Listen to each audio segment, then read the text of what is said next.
জলবায়ুর ক্ষতিকর প্রভাবে বৈশ্বিক তাপমাত্রা বাড়ায় মরে যাচ্ছে সমুদ্রে থাকা নানা রঙের প্রবাল প্রাচীর।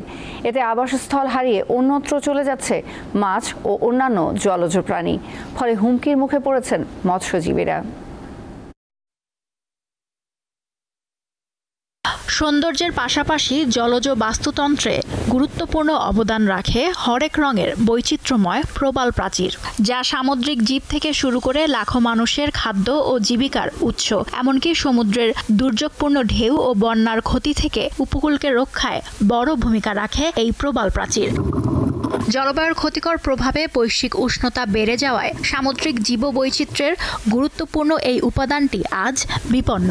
অতিরিক্ত তাপমাত্রায় ধীরে ধীরে প্রাণ হারিয়ে সাদা হয়ে যাচ্ছে সমুদ্রে থাকা হরেক রঙের প্রবাল প্রাচীর, যা থেকে রেহাই পায়নি থাইল্যান্ডের দক্ষিণ পূর্বে অবস্থিত চান্থাবুরি প্রদেশের প্রবালগুলো।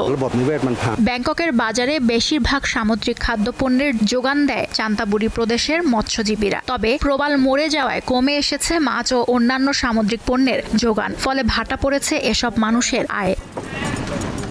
এভাবে চলতে থাকলে এক সময় সমুদ্র থেকে পাওয়া মৎস্যজাত পণ্য খুঁজে পাওয়া কঠিন হয়ে পড়বে বলে মনে করছেন বিশ্লেষকরা, যার কারণে বিশ্বে অস্থিতিশীল হয়ে উঠতে পারে সামুদ্রিক খাদ্যপণ্যের বাজার।